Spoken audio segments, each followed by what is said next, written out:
minúscula y mayúscula tenés que usar código ASCII, pero no usa las instrucciones usuales que usarías en Assembler. No te dejas, digamos.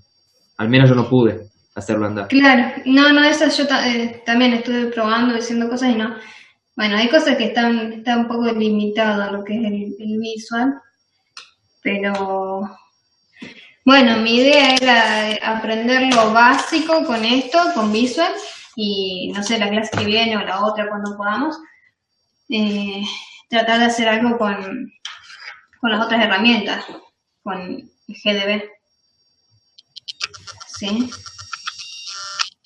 Porque esto, o sea, ya son varias cosas, varios ejercicios que no podemos.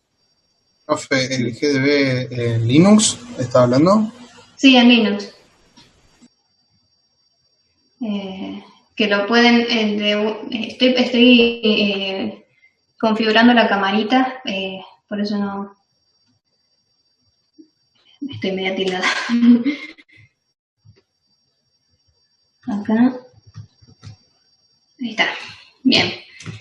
GDB, que es un poquito más difícil de ver y de vaguear. Pero bueno, por eso quería que se pusieran con el visual y conozcan por lo menos las instrucciones básicas, cómo se usan en los registros, cómo hay que ubicarlos, el registro destino, los registros fuentes, o sea, sacarnos todos esos errores básicos con el visual y después pasar a lo que es GDB. ¿Sí? Bueno, para hoy tenía pensado, a ver, tenía pensado compartir pantalla.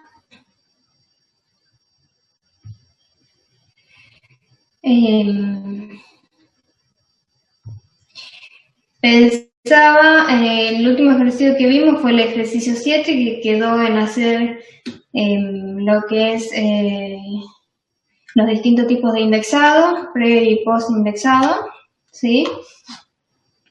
Con el mismo ejercicio que habíamos visto. Bueno, pensaba seguir, como les dije, el ejercicio 8 justamente se trabaja vectores del tipo byte. O sea, esto no lo vimos, pero podemos justamente en la presentación,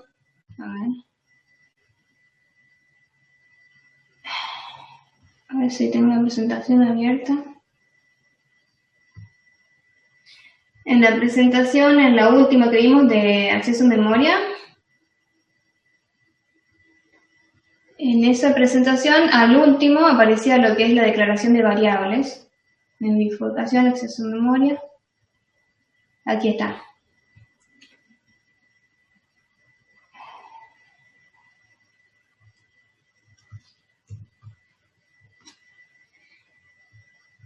Esto lo vimos en la clase pasada.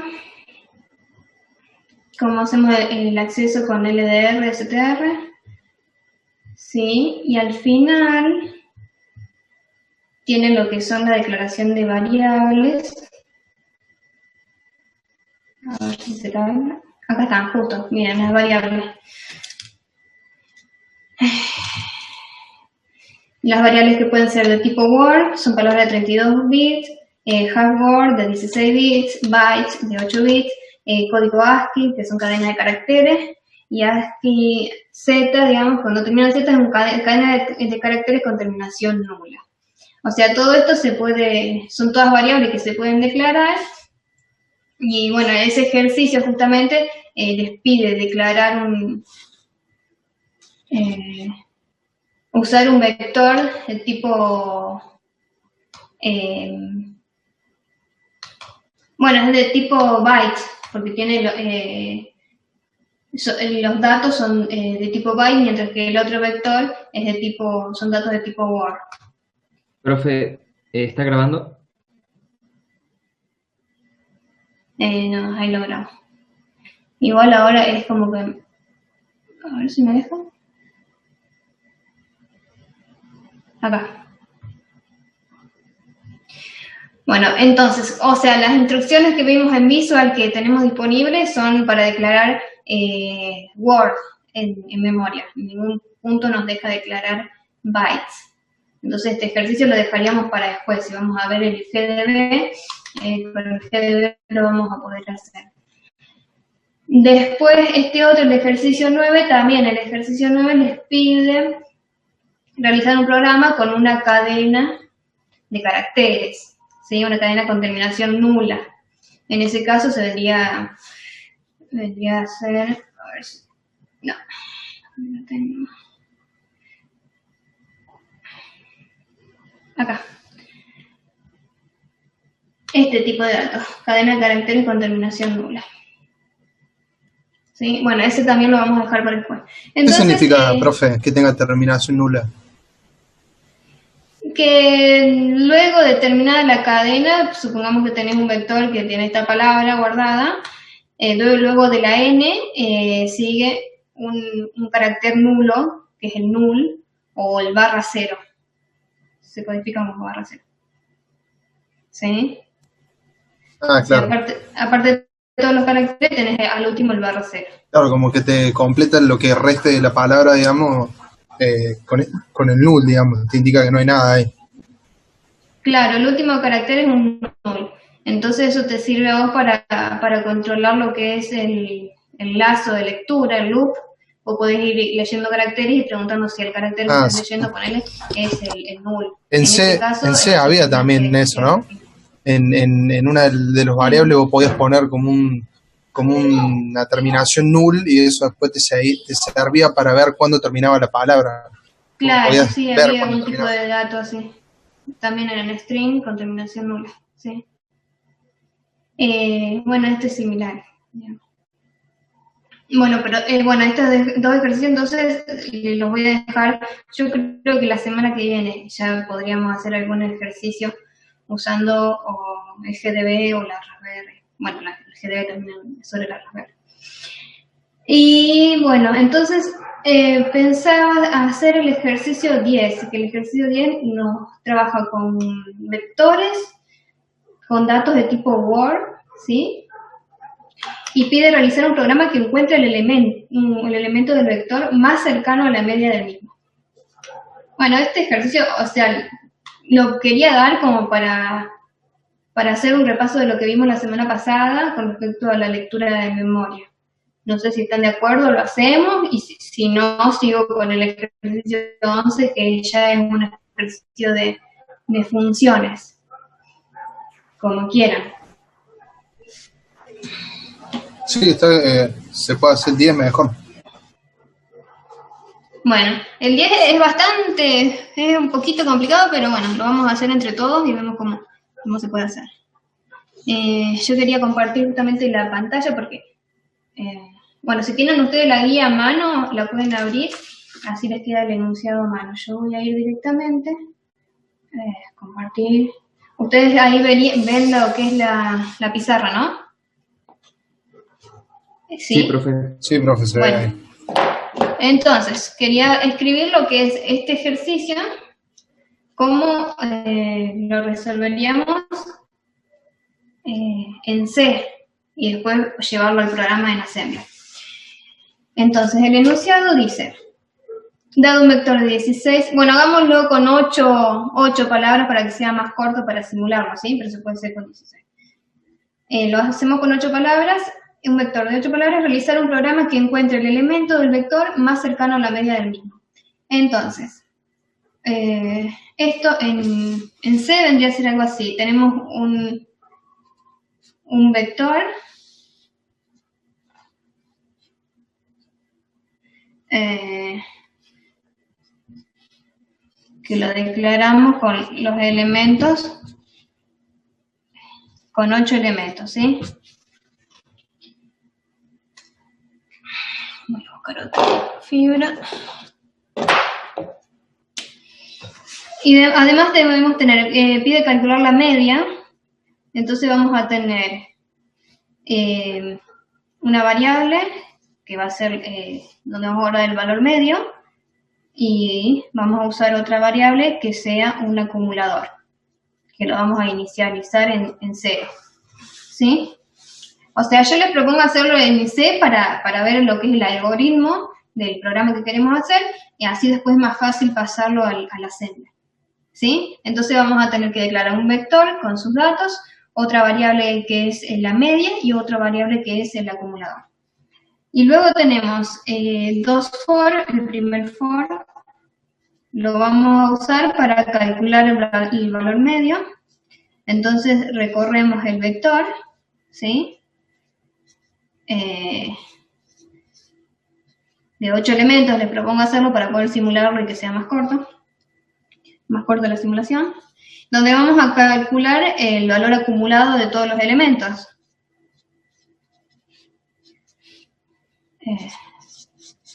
¿Sí? ¿Me van siguiendo?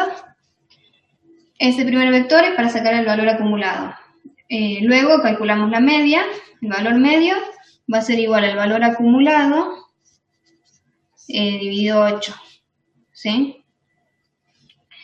Y después vamos a tener otro for, donde vamos a hacer la comparación de ese valor medio con cada uno de los elementos del vector. ¿Sí? Donde vamos a tener un dato auxiliar, que va a ser el valor del valor, va a ser el valor absoluto de la diferencia entre el dato que estamos viendo, ¿sí? Y la media. ¿Sí? Calculamos el valor absoluto de esa diferencia. Para saber cuál es la distancia que hay entre ese dato y el valor medio. Lo guardamos en un valor auxiliar. ¿Por qué? Porque primero tenemos que ver si el dato que estamos leyendo es el primero, entonces directamente, ¿qué hacemos? Guardamos en una variable que sea diferencia el valor de auxiliar, que es la diferencia entre el dato y la media, y guardamos en num el índice, ¿sí?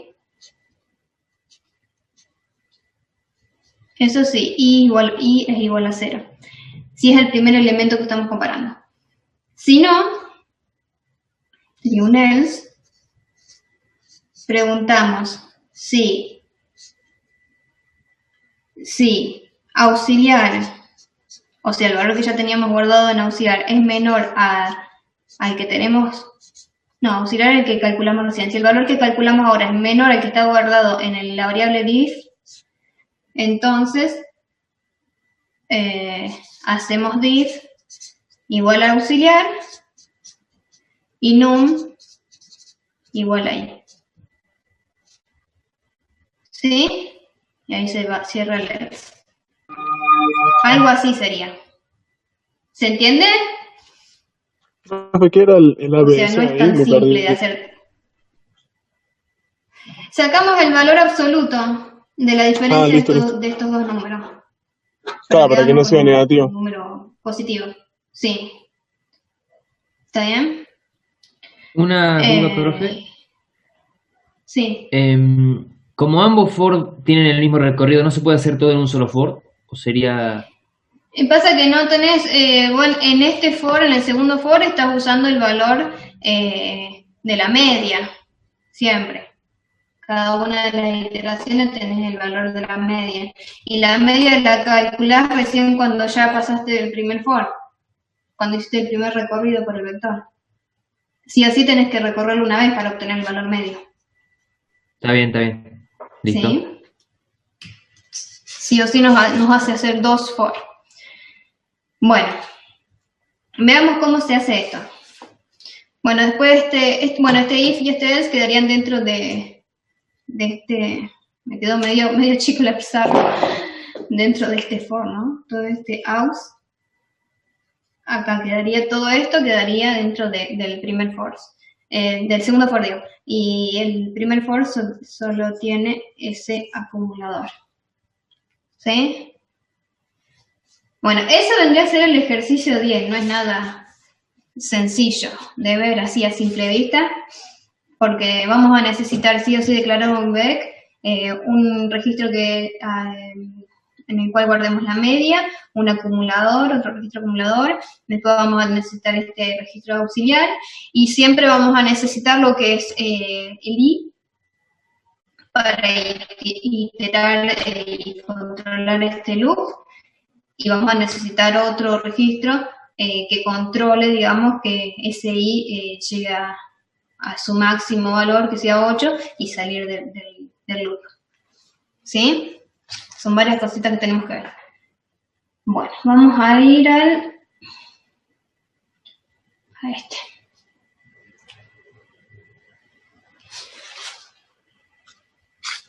Bueno, me fueron siguiendo, se entendió, ¿no es cierto? Otra vez, repito. El ejercicio que vamos a hacer es el 10, dice, dado un vector de 16 palabras con signo, realizar un programa que encuentre el elemento del vector más cercano al mismo. A la media del mismo, digo.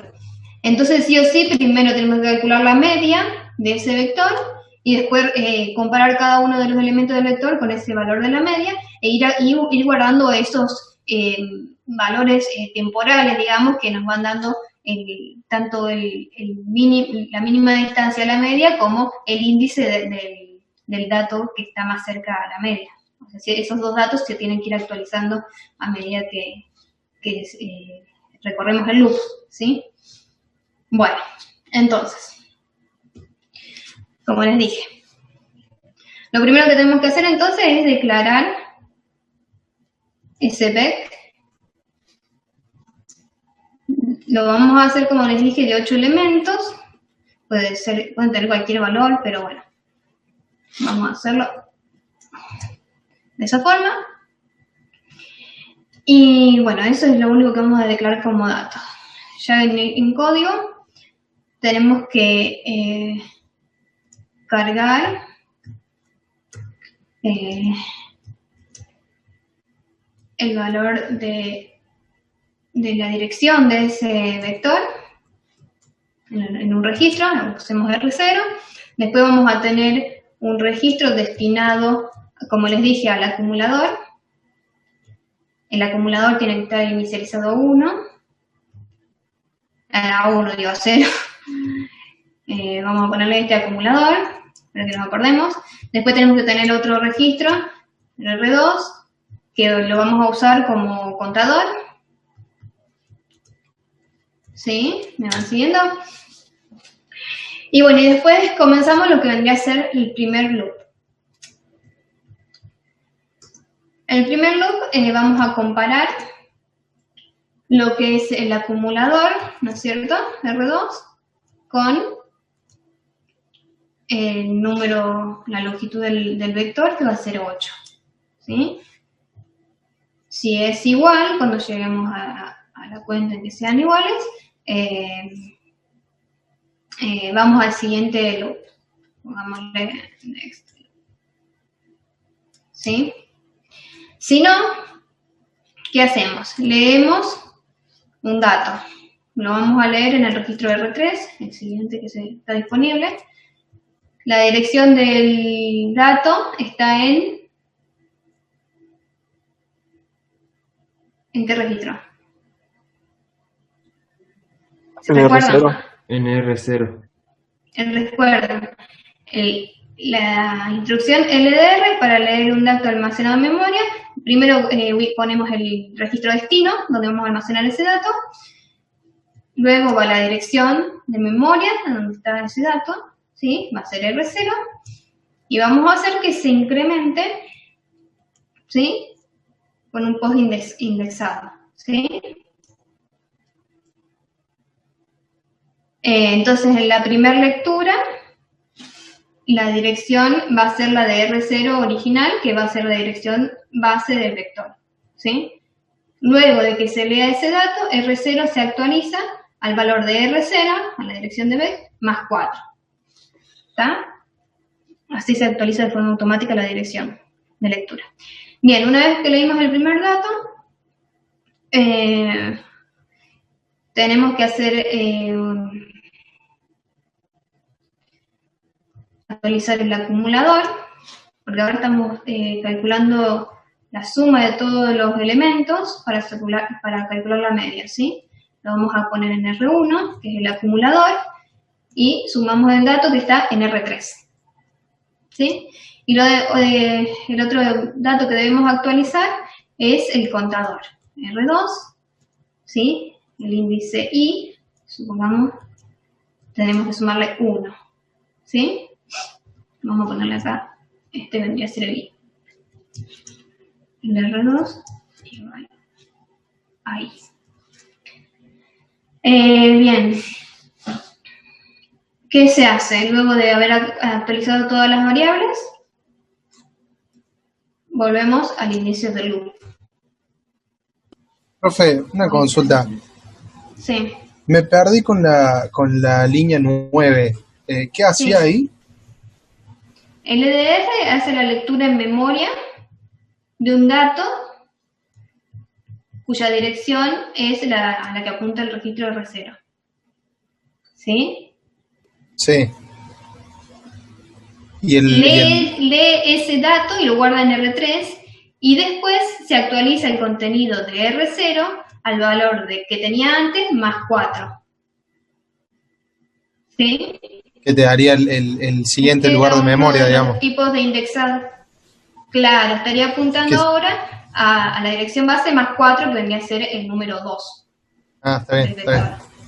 ¿Sí? Sí. Bueno, recuerda que son vectores de tipo Word, entonces hay que ir incrementando de a 4 bytes. Claro. 32 bits. ¿Sí? Sí, sí, ahora entiendo, gracias. Bien.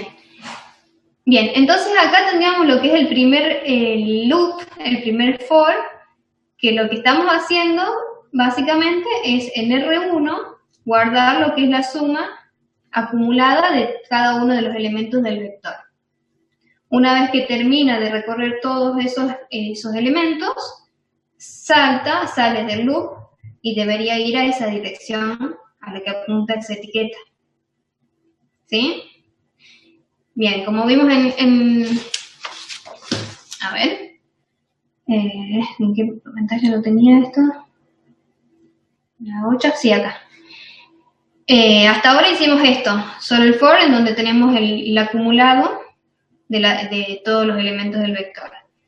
Cuando salimos del for, entonces tenemos que calcular lo que es el valor medio. ¿Sí? Entonces, cuando salimos, deberíamos ir a la etiqueta next. Bueno, next loop no es porque en realidad no estamos yendo al loop directamente. Vamos a ponerle next directamente. Porque no vamos al loop, sino que vamos a calcular el valor medio. Bueno, entonces aquí el siguiente paso justamente es,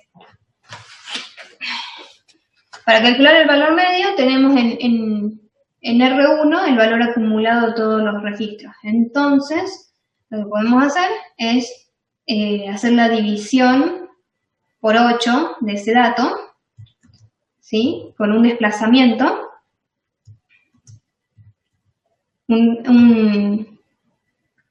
Si estamos haciendo una división, tenemos que hacer un desplazamiento hacia la derecha. Y debería ser un desplazamiento aritmético para que nos conserve lo que es el signo del número. ¿Sí? ¿Sería de 3 lugares? De 3 lugares, sí. ¿Puede Tenemos 8 repetir elementos, esa? entonces. ¿Sí? Si puede Para repetir. hacer bien. En este caso, con esta instrucción, con este desplazamiento, estaríamos haciendo, o sea, el contenido del registro R1 lo estamos desplazando 3 lugares hacia la derecha. ¿Sí? En ese caso, estaríamos haciendo una división del dato por 8. Lo dividimos por 8, porque al desplazarlo 3 lugares se divide por 8. ¿Te das cuenta? Sí, sí, me había perdido. Bien, y ese resultado lo vamos a poner con la instrucción move, se la volvemos a asignar a R1. ¿Sí? Entonces en R1 aquí va a quedar cargado, R1 va a ser igual al valor medio. ¿sí? Sacamos el promedio de los números. ¿Está? Bien, ahora tenemos que seguir con el siguiente loop. Para seguir con el siguiente loop tenemos que volver a inicializar lo que son las variables de control, lo que es R2, el índice, y tenemos que volver a inicializar lo que es el registro base R0, que lee los datos en memoria. Entonces vamos a inicializar R2, el contador, a 0, porque nos quedó cargado con 8, ¿sí?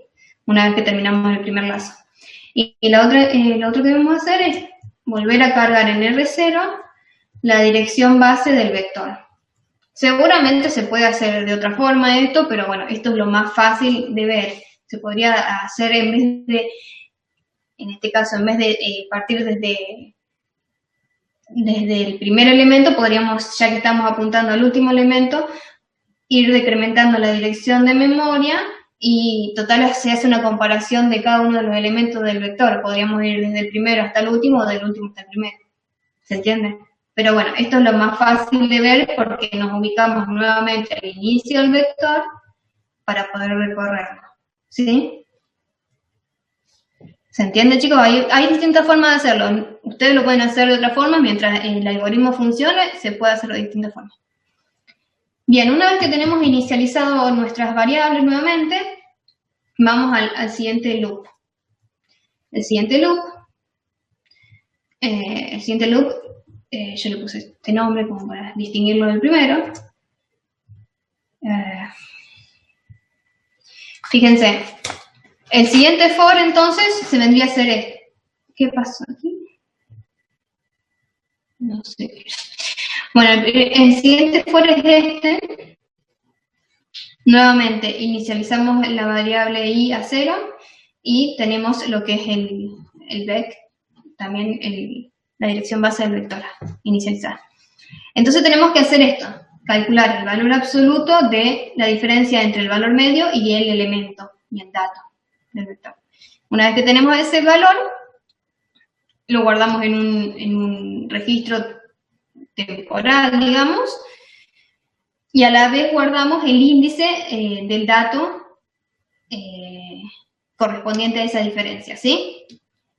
Después en el siguiente loop se van a actualizar estos registros dependiendo de si el valor nuevo calculado, el valor absoluto nuevo calculado es menor al valor que habíamos guardado antes, ¿sí? Entonces este loop es un poco más complicado que el anterior. Bueno, lo primero que hacemos entonces, como siempre, la instrucción que nos controla lo que es el lazo. Preguntamos si R2, la comparamos con 8, y si es igual, salimos. ¿Sí? Salimos del lazo. Si no, leemos un dato del vector y lo guardamos en R3, sí, podemos usar el mismo registro, R3 para guardar el nuevo dato, RC, la dirección es R0 nuevamente, y lo volvemos a actualizar luego de la lectura, ¿sí? La dirección base. Bien, lo siguiente que hacemos es la comparación, calcular el valor absoluto, esa diferencia entre el dato que estamos leyendo y la media. Entonces hacemos una recta y lo vamos a guardar en R4. ¿Entre qué cosa? Entre este dato que estamos leyendo y el valor medio. El valor medio lo teníamos en R1. ¿Sí? Ahí estaríamos haciendo la diferencia. Esta diferencia puede ser negativa en el caso de que el R1 sea mayor que el R3, ¿no? Entonces vamos a preguntar eso. Preguntamos si esa diferencia es negativa.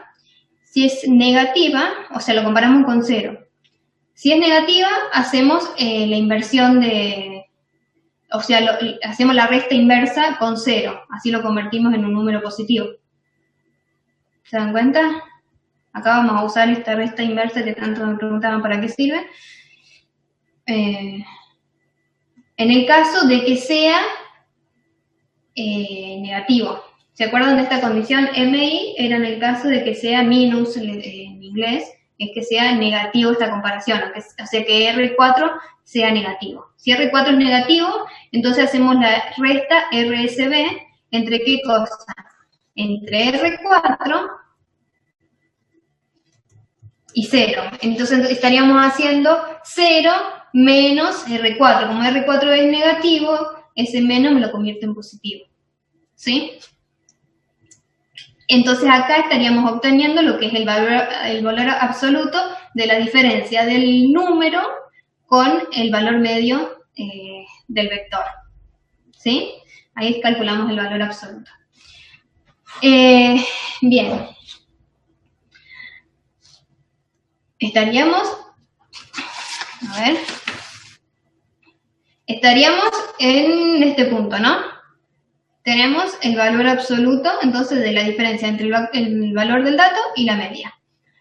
Ahora preguntemos esto, si es la primera vez que ingresamos al vector, entonces tenemos que calcular, que guardar por primera vez estos registros, ¿sí? Actualizar estos registros por primera vez. Veamos. Entonces, ¿dónde fue? Aquí. Entonces, para saber si es la primera vez que ingresamos, justamente lo que podemos hacer es preguntar si este registro R2, que es nuestro contador, es igual a 0, porque todavía no se actualizó ese registro. Entonces, comparamos R2 con 0. Si es igual, entonces saltamos a una etiqueta que nos diga qué hacer cuando se ingresa por primera vez, ¿sí? Cuando se ingresa el dato por primera vez.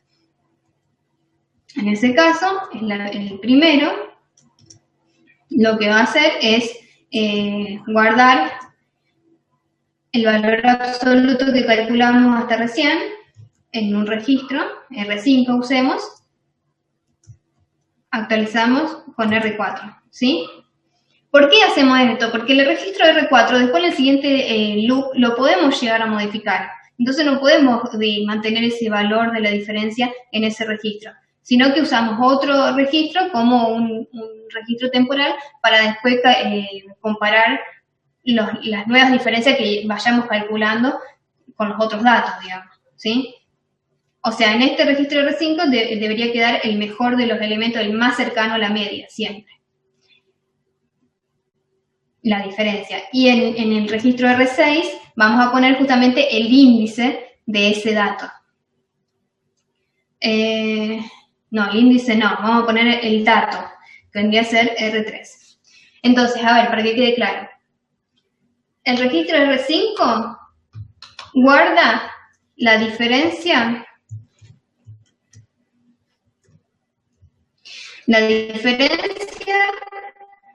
entre el valor medio y el dato que estamos analizando en uno de los datos del registro. ¿Sí? Y el registro R6 guarda lo que es el dato. ¿Sí? Porque nos pregunta qué dato es el más cercano a la media del vector. Entonces tenemos que tener estos dos datos para ir comparando lazo a lazo, digamos, con cada lazo. Ese es en el caso de que sea el primero. Además de actualizar estos registros, digamos, deberíamos actualizar lo que es el contador, el reloj, ¿sí? Incrementamos 1, lo que vendría a ser nuestro índice I, y lo siguiente que deberíamos hacer es un branch, nuevamente, para leer el siguiente elemento del loop, del lazo. ¿Sí? Bueno, esto vendría a ocurrir, digamos, si es la primera vez que se ingresa al lazo. Ahora, ¿qué pasa si no es la primera vez que se ingresa al lazo? Entonces, estas instrucciones, esta, no debería ejecutarse. Si no es la primera vez que se entra al lazo, entonces preguntamos, comparamos el valor que teníamos guardado como diferencia en R5, ¿sí? Lo comparamos con la nueva diferencia que estamos calculando, que está en R4, ¿sí? Si ese valor que está guardado en R5 es menor que el nuevo que estamos calculando, entonces quiere decir que el nuevo no es menor que ya estaba guardado. Entonces, si no es menor, no se actualizan ni el registro R5 ni el registro R6, y lo único que se hace es actualizar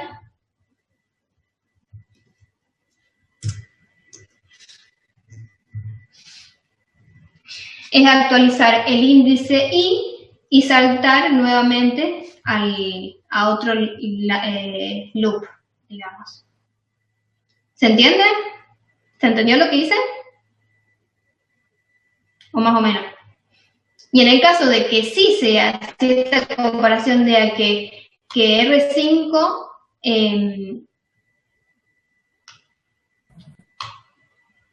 el caso de que R5 sea mayor que R4, entonces esta instrucción no se ejecuta y lo que se ejecuta van a ser estas instrucciones, ¿no? Entonces se actualiza el valor de R5 al nuevo dato, al nuevo valor calculado de R4, y el R6 se actualiza al nuevo dato leído, al R3. ¿Se dan cuenta? ¿O se perdieron totalmente?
Ahí cuando salta a la subrutina primero o a la etiqueta primero, ahí no, hasta ese momento no actualiza R5 y eso solo salta si son iguales, así que R5 no se actualiza si sigue.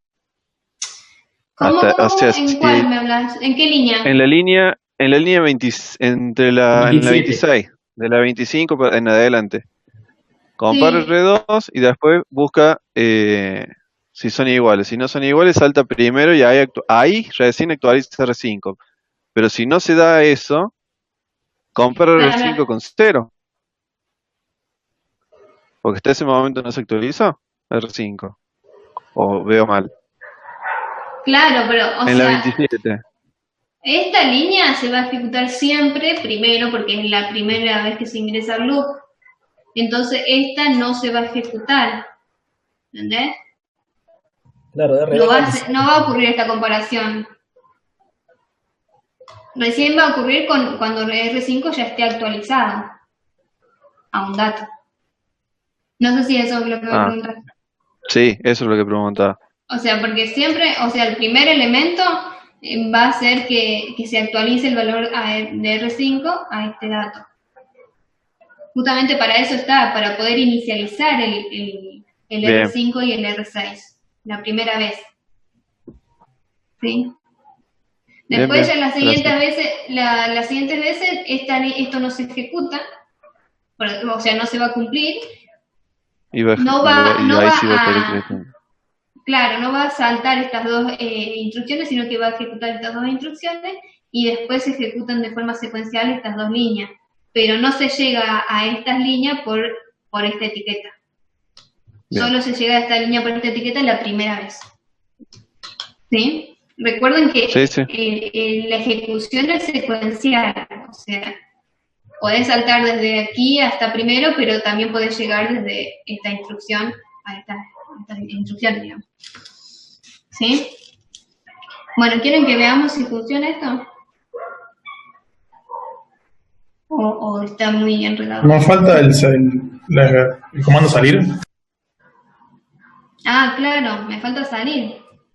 Nunca lo puse. Allá lo puse en algún punto. Branch, echo, salir. Y salir simplemente es un end. Termina. ¿Está?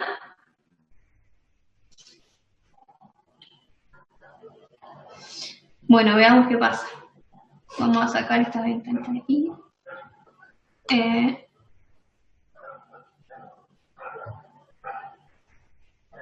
¿Qué pasó acá? Porque me faltó un registro. Me faltó sí o sí, hay que poner los tres operandos. R4, ¿sí? ¿Se dan cuenta qué es lo que pasó?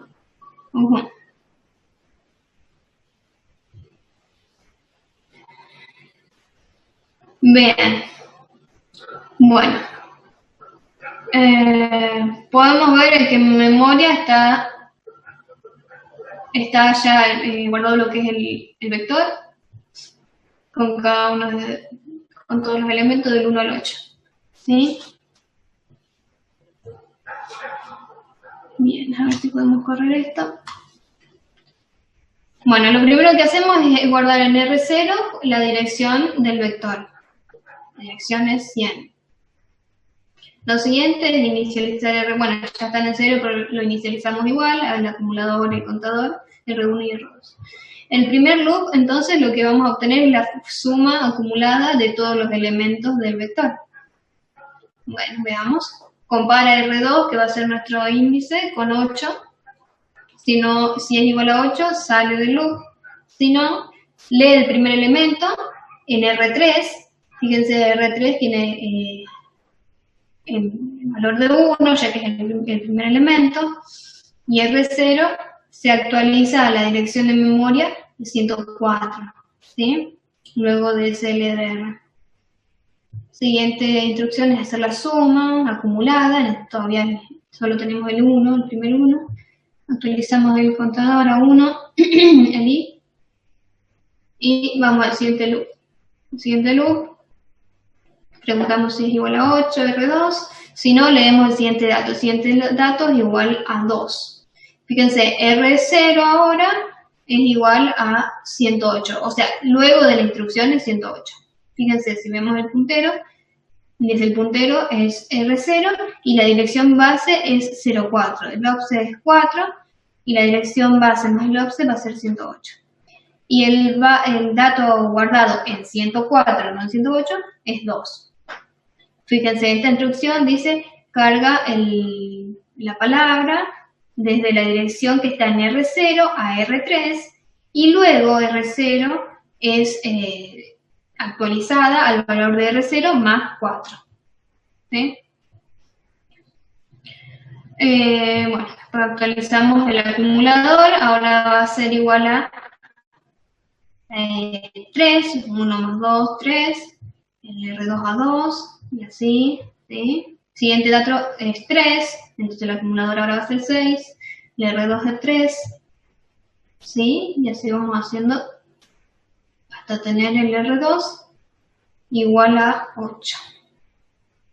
Veamos, el R2 igual a 6, 7, en la siguiente instrucción, fíjense, el acumulador quedó en 24, el R2 en 8, y ahí saltaríamos.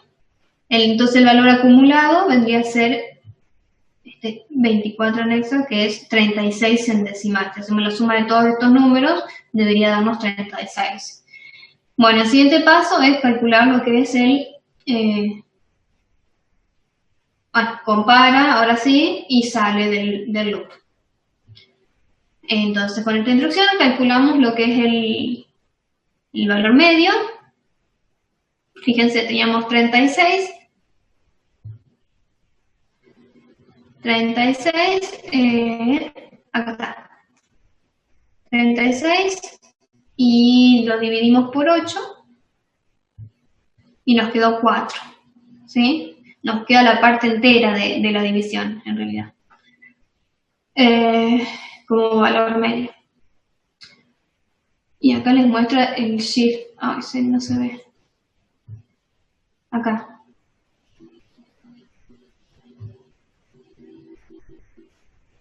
Bien, se está haciendo un desplazamiento hacia la derecha. Entonces fíjense que está ingresando ceros en el bit más significativo, ¿sí?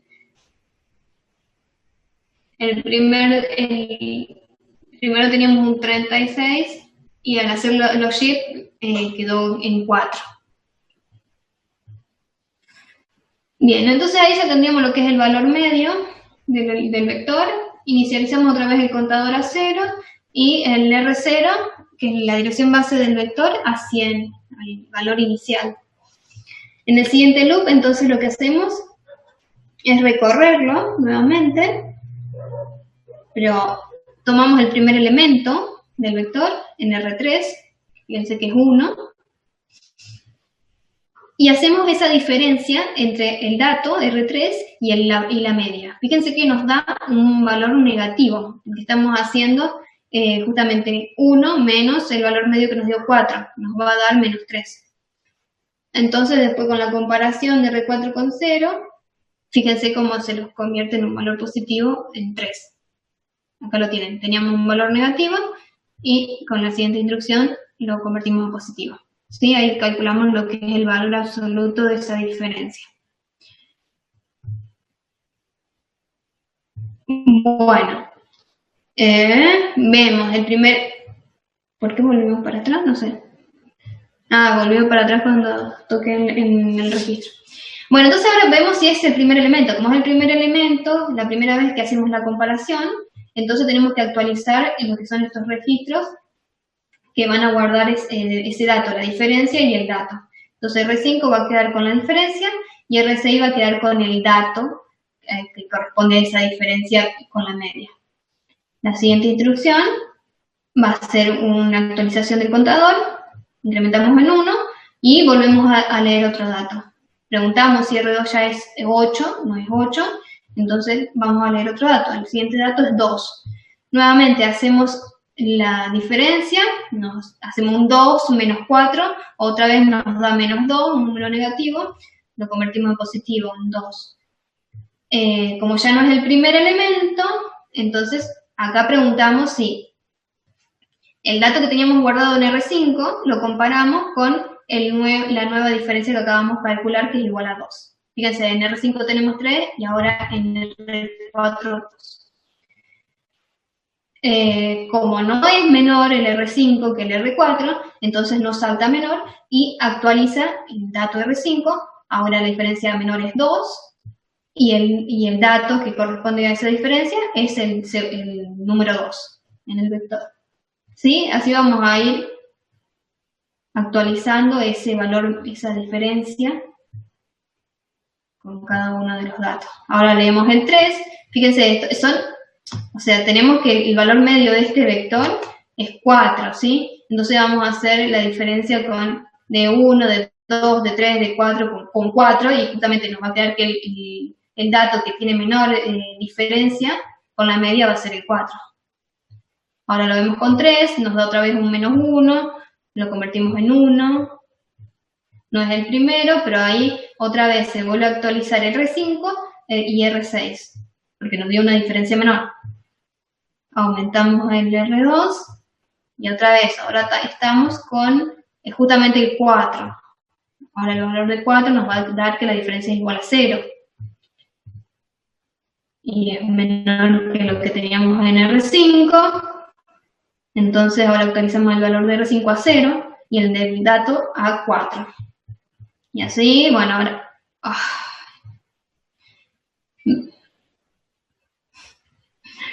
Bueno, la siguiente es el siguiente dato que se lee justamente en el vector. En lugar del 4 teníamos el 5. Y fíjense ahora si la diferencia nos da positiva, dio 1. No se hace esa resta inversa porque ya nos dio positivo, tampoco es el primero. Y ahora justamente la comparación nos da que sí, que el valor que tenemos aguardado en R5 es menor al que acabamos de calcular en R4. Teníamos guardado en R5 un 0 y en R4 ahora que calculamos es 1. Entonces, el dato nuevo no es menor al que ya teníamos guardado.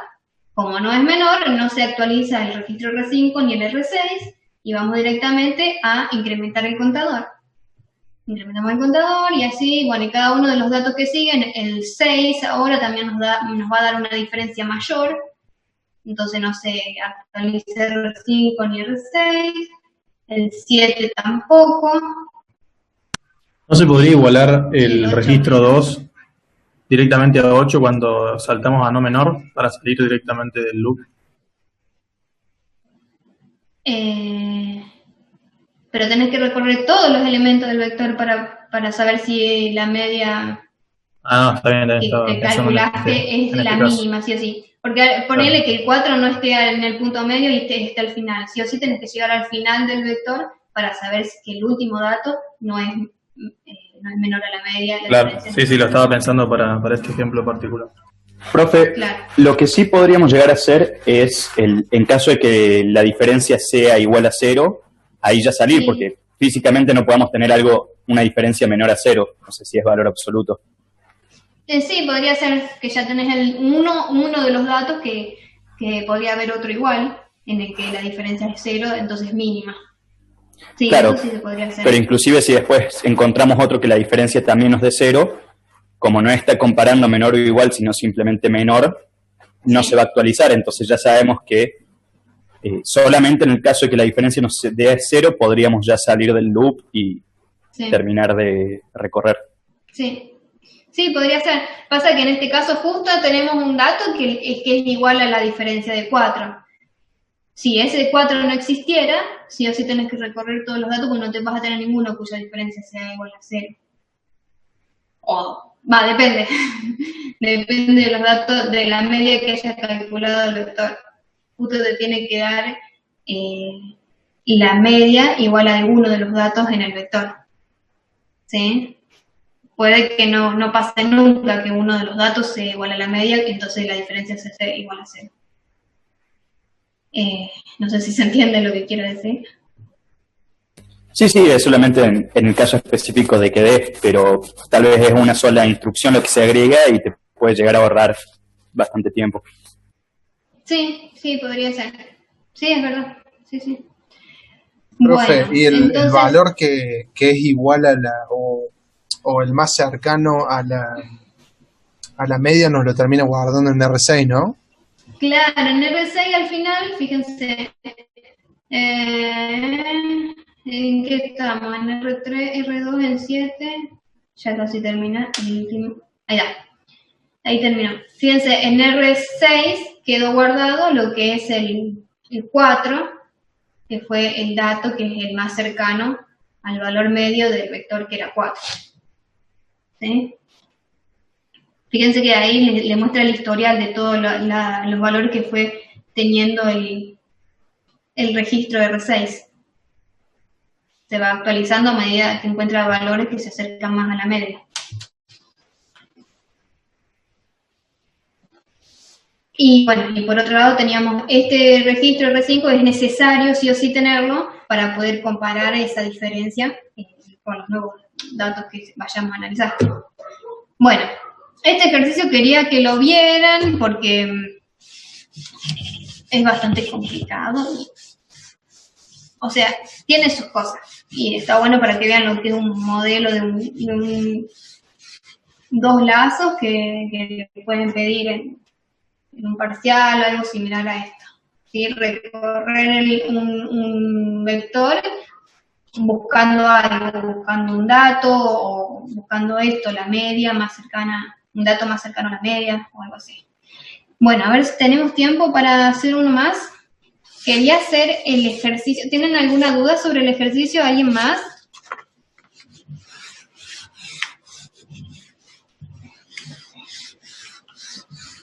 Después lo subo al video, así lo pueden ver tranqui, lo que hicimos. Profe, si pudiera subir el archivo que tiene todo escrito, también estaría bueno. Bueno, ¿sabes lo que voy a hacer? Voy a actualizar la guía. Lo voy a subir en la guía. Ya que está el ejercicio sin resolver, voy a subir este modelo resuelto en Visual. Ah, listo. ¿Sí? Y se los actualizo en la guía. Listo. Y los otros que estuvimos haciendo en Visual también los voy a poner en la guía, así los tienen.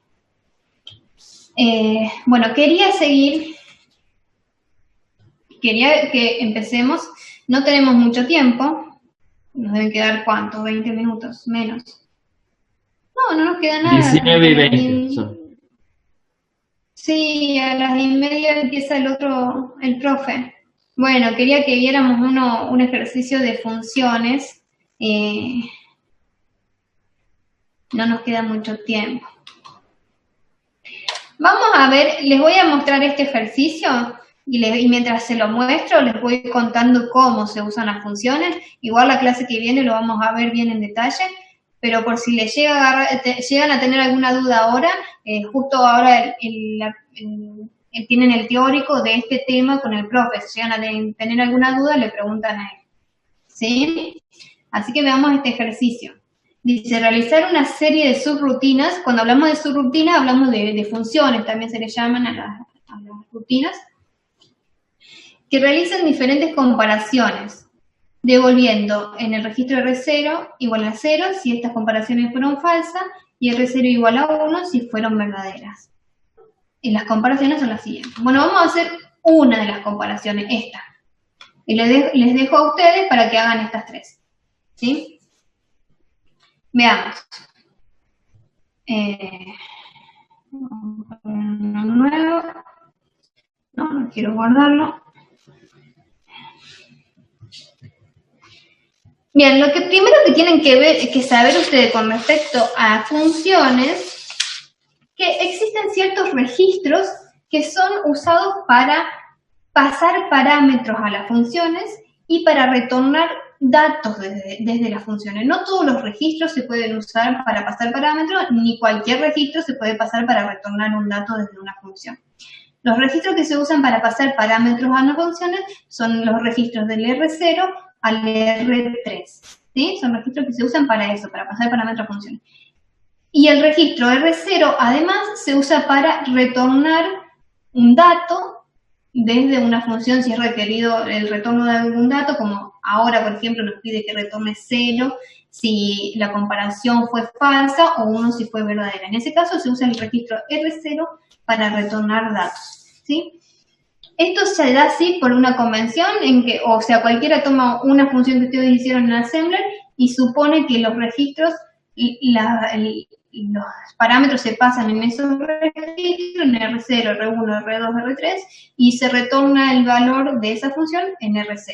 ¿Sí? Los demás registros del R4 al R12 ya vamos a ver cómo se usan. ¿Sí?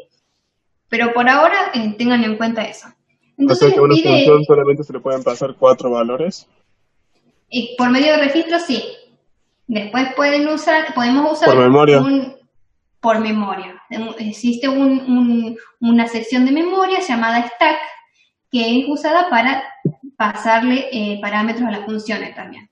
Ya vamos a ver eso. Por ahora suponemos que son estos datos. Vamos a tener entonces bueno, en este ejercicio justamente le está pidiendo pasar R1. En este caso vamos a necesitar R1 nada más, porque la comparación es sobre R1. Deberíamos pasar por R0 en realidad. Está mal enunciado ese ejercicio. Los parámetros se pasan en ese orden. Primero R0, R1, R2 y R3. ¿Sí? Entonces suponemos que en R0 vamos a pasar el primer parámetro un número, supongamos este. Una vez que tenemos inicializados los parámetros que queremos mandar a la función, llamamos a la función. ¿Con qué instrucción se llama una función? Con la instrucción branch and link, BL. ¿Sí? Que ustedes me habían preguntado qué es ese BL. Es un salto que además de saltar a la etiqueta que corresponde a la función, actualiza el registro el link register. ¿Sí? Este registro va a contener la dirección de retorno de la función. ¿Sí? Entonces, cuando vos llamás a una función, se carga en el link register la dirección que continúa luego del llamado a la función. Entonces, vamos a llamar a la primera función, ponemos conf. En este caso, si volvemos de la función, deberíamos terminar el programa, ¿sí? La siguiente instrucción que se ejecuta, luego de llamar a la función, debería ser esta end. Entonces, en el link register debería guardarse la dirección de memoria en donde está esa instrucción, ¿sí? Entonces, la función comp lo que va a hacer es justamente, veamos, preguntaba si R1 es menor que 100 y si R1 es mayor que 20. Si se cumplen esas dos condiciones, entonces R0 debe ser igual a 1, debe retornar 1 en R0, y si no, debe retornar un 0, ¿sí? Y entonces, la primera comparación, salimos por el hecho, como es una comparación y, vamos a suponer que no se cumple esta comparación, ¿sí? Entonces, si no se cumple, asignamos a R0 un 0, ¿sí? O sea, si la primera condición ya no se cumple, la condición y no se va a cumplir. Entonces ya se sale de la función. ¿Se dan cuenta? Por eso ya inicializó el valor de retorno a 0. Solo se cambia a 1 en el caso de que se cumplan las dos condiciones. Entonces comparamos. Perdón, no puedo hacer eso. Primero debería mover a R1 el valor que está en R0, si no estaría pisando mi dato. ¿Se dieron cuenta? ¿Sí? No se me dieron cuenta. Bueno, ahora comparamos con R1. Comparamos el valor de R1 con 100. Sí. Lo leo así, más fácil. Si es mayor, entonces no se cumple la condición. Es una comparación y, entonces si ya la primera no se cumple, se sale de la comparación, de la función directamente. Si se cumple... Ahí sería mayor o igual, ¿no? Sí, mayor o igual. Está bien porque justamente lo que te está preguntando es que sea menor. Barro. ¿Sí? Entonces, si es mayor o igual, sale. Si fue menor, entonces seguimos. Hacemos la segunda comparación, R1 con 20. En este caso, pregunta si era menor o igual. Lo mismo, si es menor o igual, otra vez salir. ¿Sí? Si no, quiere decir que se cumplió y se cumplieron las dos condiciones, entonces actualizamos R0 a 1 y entonces aquí sí, salir. Se sale de la función con esa instrucción. Bueno, ya tengo que cortar. ¿Qué significa esta instrucción? Como les había dicho, la instrucción de salto, esta branch and link, actualizaba en el registro, en el link register, guardaba lo que es la dirección de retorno de la función, que vendría a ser la dirección de esta instrucción end, ¿sí? Entonces, cuando terminamos la función, lo que estamos haciendo aquí con este move al program counter, el contenido del link register, es justamente decirle al programa que continúe en la dirección que está guardada en el bin register. Entonces, el program counter va a ejecutar la instrucción que sigue al llamado a la función, que va a ser end, ¿sí? Si ustedes no hacen este vendría a ser como el return del C, ¿sí? Este vendría a ser la función de retorno de la función. Justamente en el bin register, ustedes ya tienen esa dirección de retorno porque la guardó esta instrucción, el branch unlink. ¿Sí? ¿Está claro? Profe, ¿qué pasaría si no Como pone rápido. el end? Si no ponemos el end, Sí, ponele que tengas otras instrucciones. Después empieza a correr lo que está abajo. claro, si vos no pones el end acá, la siguiente instrucción que se ejecuta luego del llamado de la función es la misma función. Entonces vas a quedar como en un Claro, en un loop. Estás volviendo al mismo lugar cada vez. ¿Sí? Ah, perfecto. Y si ponemos alguna instrucción después del BL-comp, empezaría a ejecutar eso antes que el end, ¿no? Claro, se ejecutaría cualquier cosa. Si vos le pones add el valor retornado de la función con un dato que tenés guardado en otro lado, se ejecuta eso. Porque justamente vos tenés que en R0 se guarda el valor de retorno. A lo mejor ese dato que te retorna la función lo necesitas para algo. Para llamar a otra función incluso y mandárselo a otra función para que haga otra cosa. ¿Sí? Podés tener otras funciones, podés tener más código. ¿Sí? Esto es como que este código se debería ejecutar solo con el llamado, con el branch unlink. Profe, ¿se puede tener una función dentro de otra? Sí, son ¿Hasta funciones cuántas? anidadas. Las que sean necesarias. O sea, no hay límites para el llamado a funciones. Va, tengo entendido, pregúntale al profe de última. No, pero yo tenía entendido que en cierto punto era como que se perdía porque se sobrellenaba la memoria donde guarda las direcciones, a donde tiene que ir volviendo y se perdía. Y claro, bueno, tenemos un límite físico del stack, que es el espacio físico de memoria que te asignan para el llamado, para guardar direcciones de retorno. Justamente en el stack, además de variables, se van a ir, cuando hagamos llamado funciones anidadas, debemos guardar lo que es dato de retorno de la función, cuando hagamos varios llamados de funciones. Claro. Es un límite físico de la memoria. Si vos tenés mucho llamado de memoria que se empiezan a pisar los datos, entonces llega un punto que no sabe para dónde volver. Claro. No hay forma de volver de esa función. ¿Y en el visual se ¿Sí? puede ver el stack? Sí. Ahora, en la clase que viene vamos a ver un ejemplito con stack. Perfecto. Y van a ver que justamente les aparece el stack para analizar. Bueno, chicos, los dejo porque ya empieza la clase del profe y me va a matar. Se los voy a subir este ejemplo y ustedes lo simulan. ¿Sí? Profe, ¿le puedo hacer una consulta aparte, digamos, fuera del tema este? Sí.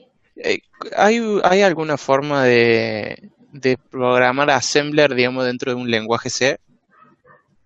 Sí, se puede. Llamar a funciones escritas en Assembler desde C, lo hemos hecho el año pasado desde el proyecto de Raspberry. Justamente una de las funciones que les pide, uno de los ejercicios que les pide escribir una función en Assembler, o sea, y pegarla en el código C. Ya lo vamos a hacer. Listo, muchas gracias. Profe, Bueno, otra chicos, duda. Sí, los que se tienen que ir con el profe Steiner, vayan nomás, ¿sí? Porque ya arrancó la clase. Casi yo soy el 4R2 por eso. Bueno. ¿Por qué usa el R1 para pasárselo a la función, el R0, perdón, y no usa el R1? Si no dijo que era del R0 al R3 que se podía usar. Sí, pero en general se usan con cierto orden. Los parámetros se pasan primero al R0, después al R1, del R2 al R3, ¿sí? Tienen una Claro, pero si yo el R0 lo tengo que usar después. Sí, podríamos usar el R1, no es lo ideal es hacer esto, pasarlo en R0 y después dentro de la función moverlo al registro R1. Ah, listo. ¿Sí? Bueno, chicos, nos vemos la clase que viene, vayan haciendo ejercicios, hagan los que faltan de funciones de este ejercicio, el ejercicio 2.11, y cualquier duda me escriben, manden el código por Telegram o por la lista, por donde sea. Cualquier duda, Listo, profe, manden el gracias. código. Listo, nos vemos. Chao, chao. Profe, yo le quería hacer